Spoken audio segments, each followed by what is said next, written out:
A lot of folks are talking about SEL right now, and justifiably so. We need to be talking about SEL right now.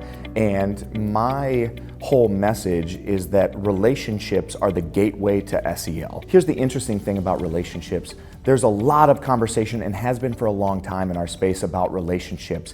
And I'm upset about the sort of like vagueness and ambiguity with which we speak about relationships. So for example, I was engaging with people on Twitter, and somebody was talking about relationships, and I just threw a question out there. Talk to me about what you mean when you're talking about relationships. It's so interesting because if you ask 5,000 people, what does it mean to cultivate relationships with kids? You'll get 5,000 different answers. And so I posted that question on social media, and one of the responses I got back was, well, you know, relationships. And I was like, what does that even mean? You're just saying the same word over and over and over. In my opinion, we have got to start getting more specific about how we talk about relationships, what they are, how to cultivate them. And so in some of the new work that I'm doing in my new book and in my new writing, I'm really starting to get granular about what does it mean to cultivate relationships. When you think about what it takes to make a master teacher, you have to have great strategies, you have to have innovative tools, and you have to have the character traits of a highly effective teacher.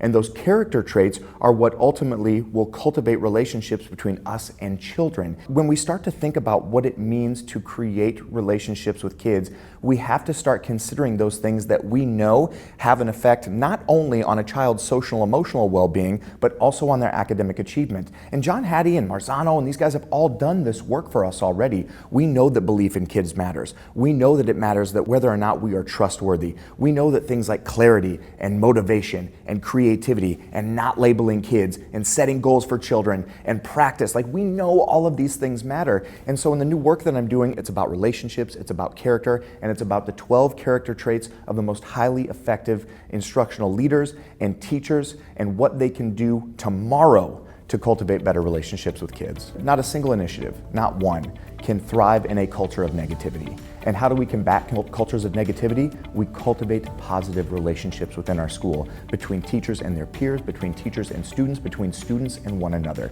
We've got to cultivate those relationships, so we have to start there. Social emotional learning cannot take place without socially and emotionally responsible teaching. We have to be really, really specific about what it means to be a socially and emotionally responsive teacher, and that is cultivating these 12 characteristics in our classroom, making sure they show up, and not just making sure they show up, but making sure they show up in a future-focused sort of way. We're using all these innovative tools, as we should be, but how do we use tools like Remind to, instead of just reminding kids like when their practice schedule is or when an upcoming test or quiz is, how do we start using tools like Remind to send messages of affirmation to kids so that they know we believe in them? How do we start using tools like deck toys to get kids comfortable in the process of goal setting for themselves? We set lots of goals for kids, but you know what? Are kids comfortable setting their own goals for themselves? Like, that's a question we have to answer, right? How do we use interactive video to do things like enhance a teacher's clarity in the classroom? Because we know clarity is an essential characteristic in building relationships with kids. What we really need to start looking at is